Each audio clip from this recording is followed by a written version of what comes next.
انا بقى يا جماعه انتوا متعودين بقى عليا، جبت لكم بقى سر بطاطس المطاعم. والله يا جماعه سر بطاطس البانيه بتاعه المطاعم اللي ما حدش عايز يقول لكم عليها، انا طبعا جبتها لكم. انتوا عارفين اي سر بعرفه بقول لكم فورا، بس هو تقولوا لحد ده سر ما بيننا يعني. زي ما انتوا شايفين طبعا السر بتاع بطاطس البانيه بتاعه المطاعم يا جماعه، ولا بيتحط له بيض ولا لبن، حاجه بسيطه جدا يعني. حتى انت بصي ما شاء الله كل الكميه دي بكيلو بطاطس، وبقى منها كمان تاني يوم قالتها، كملتها تاني يوم.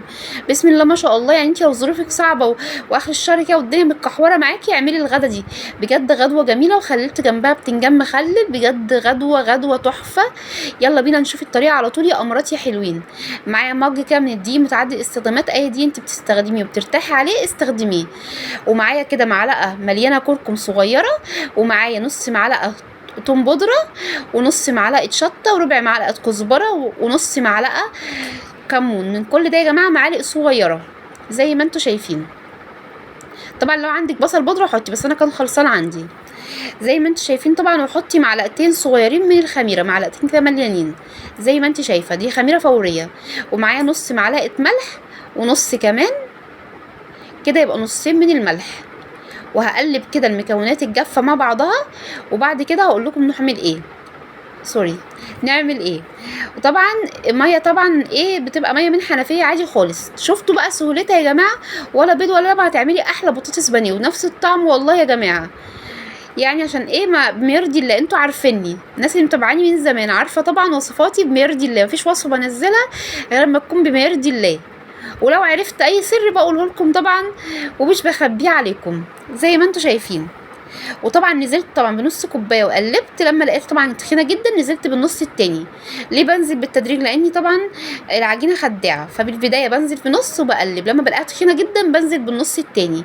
يعني كوبايه دي كوبايه ميه زي ما انتوا شايفين. وبتقلبي بقى كويس جدا. طبعا انا قلبت بمعلقه شويه لقيت فيها كتل، فجبت كده المضرب اليدوي، بتقلبي بيه كويس جدا لحد ما الكتل تروح تماما. تفضلي تقلبي كويس جدا جدا لحد ما يبقاش فيه كتل تماما. طبعا يا جماعه ازيكم حبايبي عاملين ايه؟ يا رب تكونوا دايما بخير وبسعاده يا رب. اللهم صل وسلم وبارك على سيدنا محمد. ده سلامي كده على كل متابعيني حبايبي، زي ما انتم شايفين منوريني يا رب، دايما بتكونوا بخير يا رب، ويومكم كله بطاقه ايجابيه. طبعا قلبت تقليبه كويسه ودقته لقيته ملحه كويس جدا. طبعا يا جماعه افتكرت حاجه كنت هنساها بجد، المعلقتين النشا. النشا ده بيديله قرمشه رهيبه يا جماعه، وبيخلي بقى البطاطس البانيه مقرمشه وجميله جدا جدا يا جماعه. معلقتين كده نشا هرمي. طبعا المفروض تنزلوا بيهم على المواد وهي جافه، بس انا نسيتهم. طبعا لو نسيتهم زي ما فيش اي مشكله.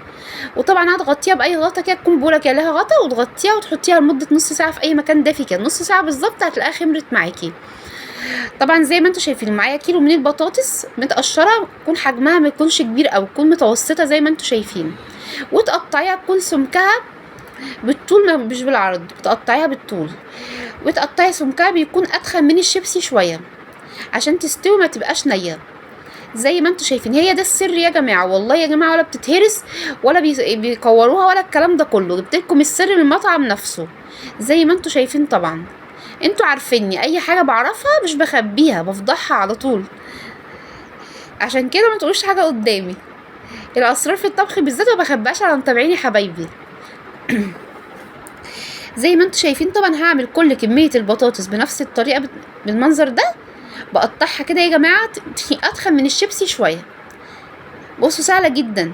ده بسم الله ما شاء الله يا جماعه كيلو البطاطس دوت، وربنا يا جماعه انا عامله السيرفيس اللي انتوا شفتوه ده والله كله بقى كمان ايه اقل من الكميه اللي انا كنت عاملاها في السيرفيس دي، اقل منها شويه صغيرين. قلتها تاني يوم وفطرنا بيها. عملت ايه نص كوبايه دي كده، نصصت المقادير، بدل ما اعمل كوبايه دي عملت نص المقادير الشويه اللي باقيين وقلتهم، لان طبعا العجينه دي كفت نص الكميه او اكتر شويه. وطبعا يا جماعه زي ما انتم شايفين بعد نص ساعه العجينه سوري خمرت. ومعانا زيت، اهم حاجه يا جماعه يكون الزيت سخن ما يكونش بارد. وطبعا بتنزلي التخمير في قلب العجينه بايدك كده وبتشتغلي، حابه تشتغلي بالشوكه اشتغلي، بس انا بصراحه بالنسبه لي ايدي اسرع بكتير، فانا بحب اشتغل بايدي. انا جربت بالشوكه النهارده الصبح وانا بقلي، بصراحه زهقتني. انا بحس ان انا ايدي اسرع بكتير لما بقلي بايدي. بس طبعا ايه اللي يريحك، ايه اللي شوفي ايه اللي هيريحك اكتر واعمليه، بس اهم حاجه يا جماعه يكون الزيت سخن.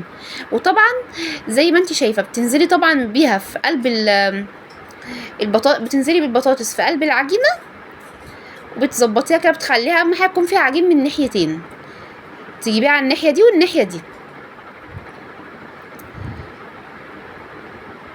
زي ما انت شايفه، بجد بطريقه سهله جدا. طبعا البتنجان يا جماعه والله كنت حابه ان انا انزله لكم، بس والله لقيت الفلفل عندي خلصان فخليته بتوم بس والكلام ده، فما حبيتش ان انا ايه يكون الوصفه ناقصها حاجه، انتوا عارفيني.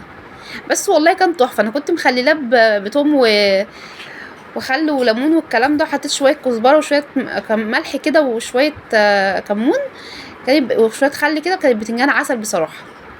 وقلبته كوي على البتنجان، الصراحه كان تحفه، ما كانش فيه اختلاف قوي.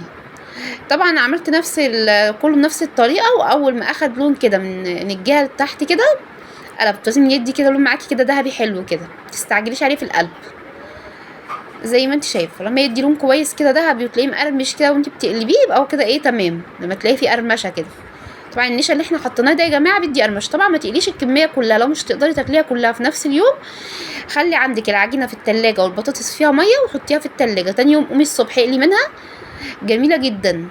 حتى لو حد رايح الشغل ولا حاجه اعملها في سندوتشات، لاني لو قليتي الكميه كلها تاني يوم هتلاقيها طريه ومش حلوه ومش هتعجبك. هي في نفس اليوم بتبقى تحفه، وزي ما انت شايفه طبعا اما تاني يوم هتلاقيها مش حلوه. فلو بقى انا باقي الكميه عندي العجينه والبطاطس شلتها تاني يوم، قمت قليتها وفطرنا بيها. طبعا العجينه هي اللي خلصت، بس البطاطس الباقي بسم الله ما شاء الله يا جماعه كيلو بطاطس. عملت السرفيز اللي انتوا شايفينه ده كله، وكمان ده انا بقى مني تاني ما عملت سرفيز كمان اقل منه شويه، وخليته بقى جنبه بتنجان. بجد غدوه مش محتاجه حاجه جنبها تاني، كفايه قوي بتنجان مخلل وبطاطس البانيه التحفه دي. بجد يا جماعه والله كلنا لما شبعنا، احلى غدا والله.